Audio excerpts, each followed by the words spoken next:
claims to be on your side. But we'll continue to ask those questions. But we know where his priorities really are. Shift control in Portland City Hall. Portland City Hall. Portland City Hall. Every day, nothing but Portland news. It's no surprise Nicole Williams emailed, "Why does KGW leave Southwest Washington out of your news coverage?" And Lauren Albeck said, "When I checked last, the signal transmission does not stop at the Washington state line."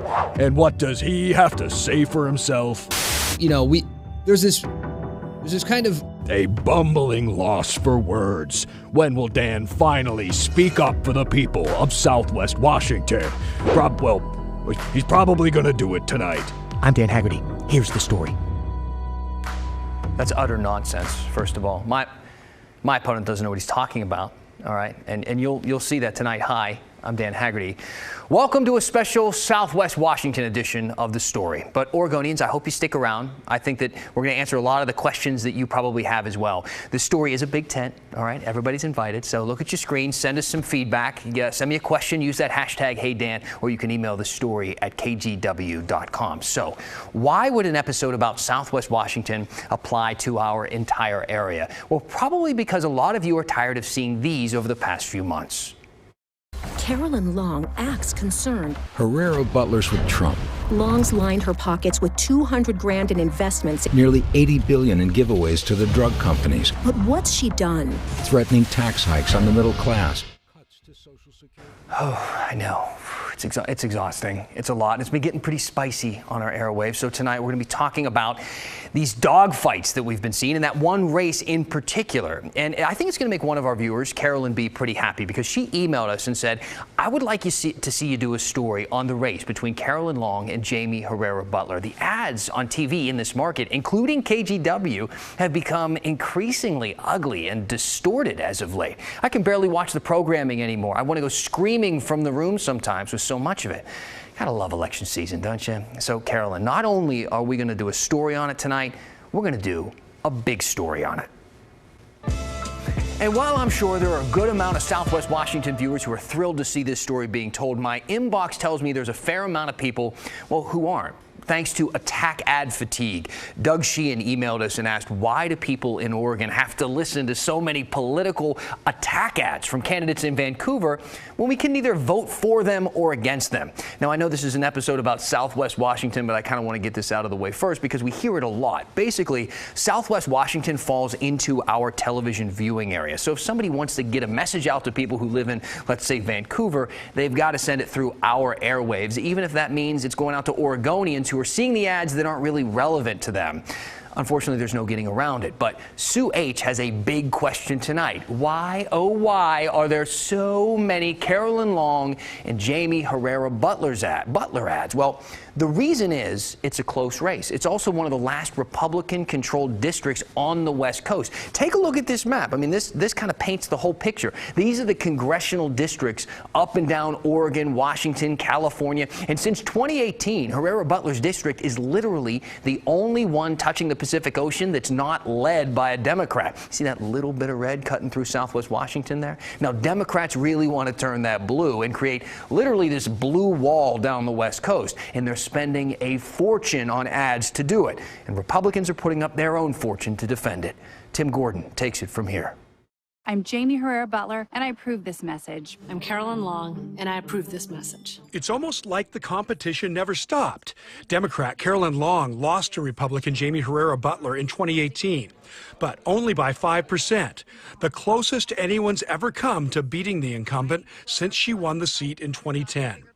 The 3rd Congressional District includes all of Clark County, but as you can see, also much more of Southwest Washington, from the coast to Klickitat County. As a mother, I'm not going to leave my family without protection, or yours. We pulled through by pulling together, and that's what we're going to do now.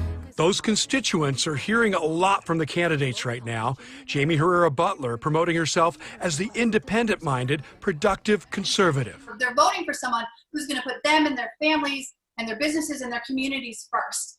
And I've been ranked as the #1 most effective lawmaker in Washington State, out of the House and the Senate, and that's for my ability to solve problems. And college professor Carolyn Long as the hardworking, community-connected, liberal alternative. Well, I think I've shown that I'm somebody who's present, accountable, and committed to working for the people of Southwest Washington by my constant work being in the community before COVID, and now after COVID, holding live town halls, now doing drive-in town halls, holding policy roundtables, just somebody who's working hard for everybody's vote. So in that sense, it's very much a repeat. Washington State University political science professor Mark Stefan says the times have certainly changed, but the candidates are pretty much who they were in 2018, and the race again appears close. You know, recent polls suggest a real tightening in this race.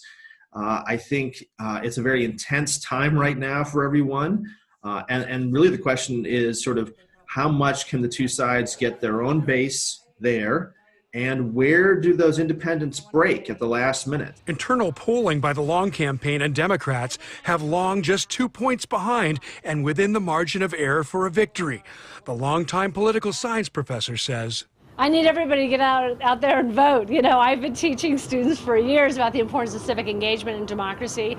I think it's the most important election in our lifetime. And the incumbent from Congress. I've proven I can be effective. And if you're willing, I'd love to go back to Washington, D.C. and continue to fight for you. I humbly ask for your vote. Carolyn Long supports a radical health care scheme that would close Washington hospitals. She bragged about voting to cut coverage for pre-existing conditions. So to the finish line, and we're seeing the battle play out in ads paid for by a record amount of fundraising, more than $7 million between the two. And political action committees on both sides are bringing out the ugly side of political campaigning even more.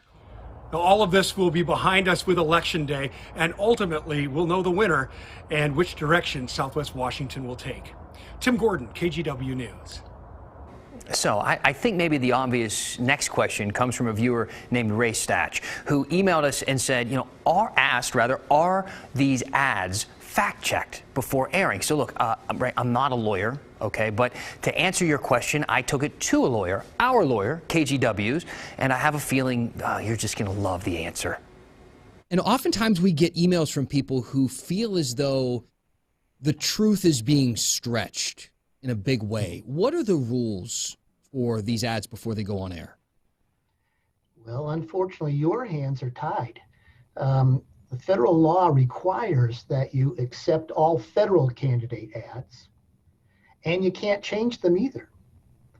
You have a right to not show state or local ads, but you would never want to do that as a responsible television station. You'd want to get the material out there. So you simply can't do anything about falsity. You must live with it. You can't cut things short. The only things that can't be done are obscenity, or, for example, using the emergency broadcast type sound. But otherwise, you just live with it.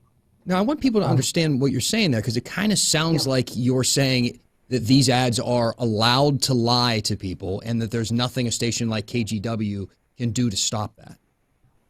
That's exactly right. That's if the ad comes from the candidate or the candidate's campaign.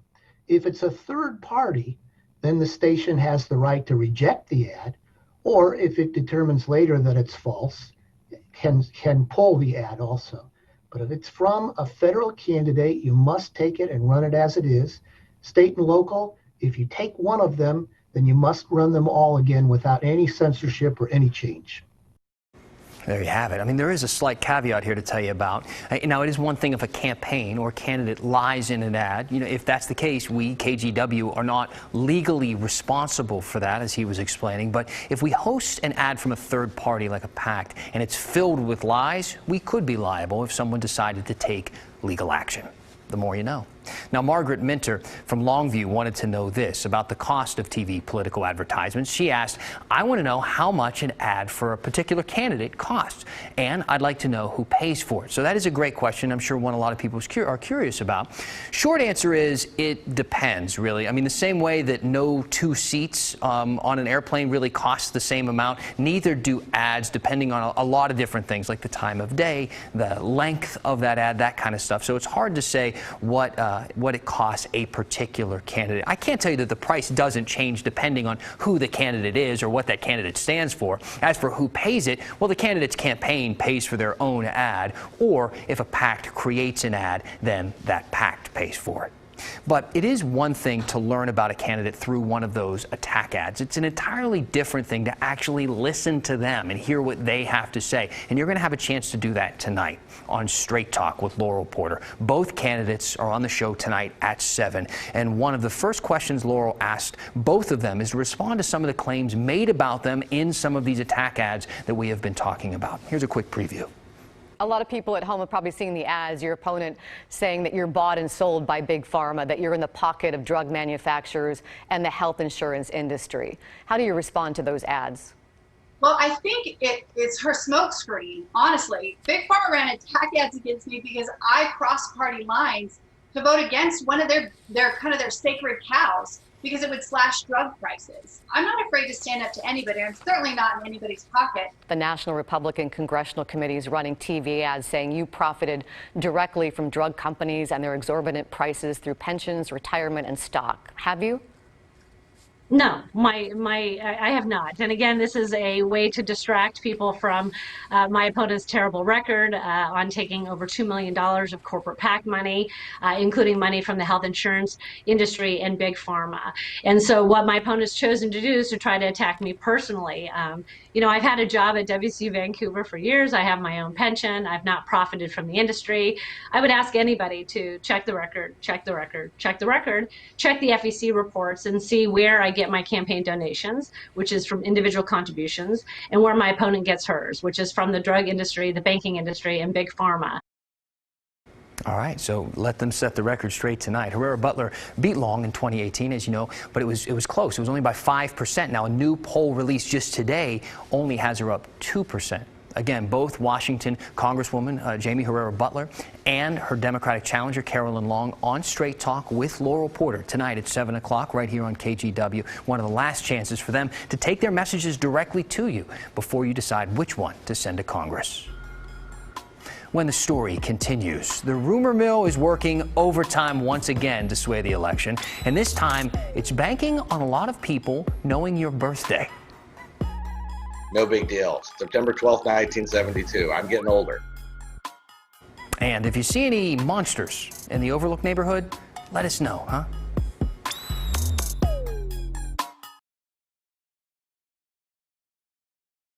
Emails, people using the hashtag HeyDan. We're talking about art. We're talking about enunciation of words, how I pronounce things. So keep it coming. I want to keep hearing it. Now, in addition to being maybe the year of complete insanity and crazy news, it's also been a year of disinformation here in 2020. We've been doing our best to try and keep the facts straight for you, but rumors, they spread pretty quickly on the internet. Kristen Severance is taking a look at another one for us tonight. All of the false claims say if you know someone's name and birthday, you can log on to the Oregon Secretary of State's website and basically change their vote. But we can verify that that's just not true. And elections officials told me even attempting it is a felony. The false claim started on 4chan when someone posted, if you know someone's name and date of birth, you can change their votes on Oregon's voting website. That is not true. This person on YouTube falsely stated someone used the method to change Mayor Wheeler's vote to Trump. Again, not true. That's not how the system works. And the far-right website, who also posted disinformation about Antifa starting the Oregon wildfires, they didn't, posted this false story about a, quote, vulnerability in Oregon voting. This is just not true. And here's why. These users say if you go to Oregon's My Vote section and you enter a name and birth date, you can alter someone's information or vote. This person used Oregon State Representative Brian Clem's information as an example. Representative Clem, thank you so much for joining me. So did you know that you were even in that YouTube video before I sent you the link? I did not. I'm surprised my daughter didn't pick it up with all the hours of YouTube she watches, but we did not know. Like, you know, people knowing my name and birth date, no big deal. September 12th, 1972. I'm getting older. I have no hair. It's like, that's a thing. No big deal.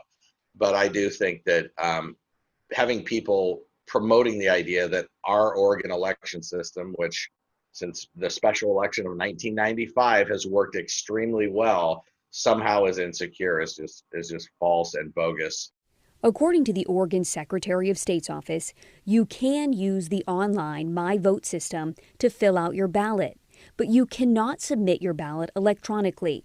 You would have to print it out, sign it, and send it in. It would be verified like any other ballot, including the signature. The My Vote system is designed for people with disabilities or for overseas military personnel to fill out, print, scan, and email the ballot back with a signed declaration. Again, they cannot submit the ballot electronically. And if you do log in using someone else's information and attempt to change their voter registration or anything on someone's ballot, you'll be leaving a digital footprint. If caught, it's a felony, punishable up to 5 years in prison and a $125,000 fine. It's a felony to actually try and change someone's vote. So if you're encouraging people, inadvertently to do it, you might want to be aware of your own culpability in doing that. But B, it's just very anti-democratic. And for Americans, at least, I can't speak for other regimes in the world, but for Americans, we should not be trying to get each other to question the vote, no matter what side of the aisle you're on. So we can verify you cannot log on to the Oregon Secretary of State's website and change someone's ballot. All right, let's just say it one more time here. The claim that you can log on and change someone's vote in Oregon is just not true. Dan? We see so much misinformation today. When do you know it is time to do something on the story? When is it time to do a story on something?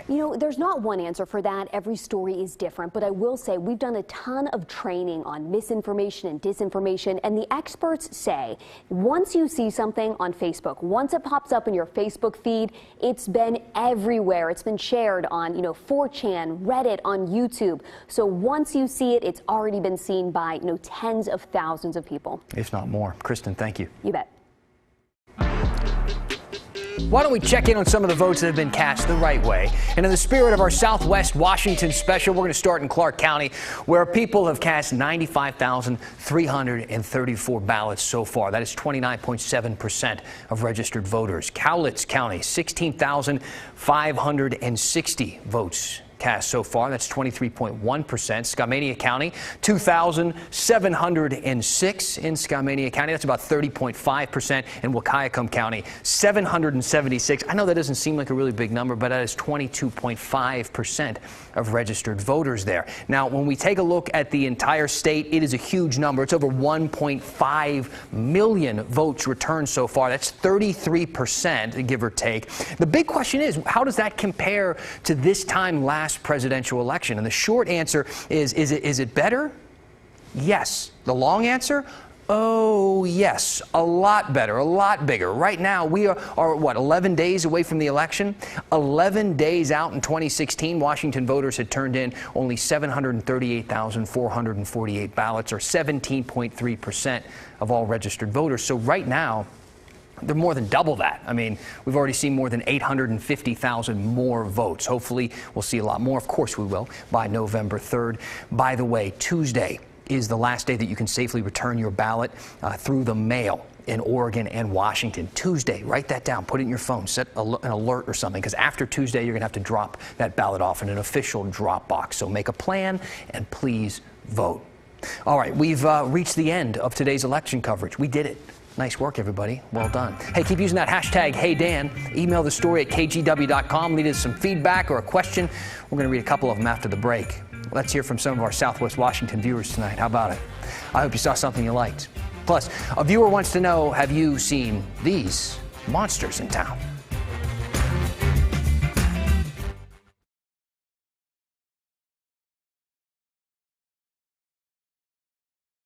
These monsters.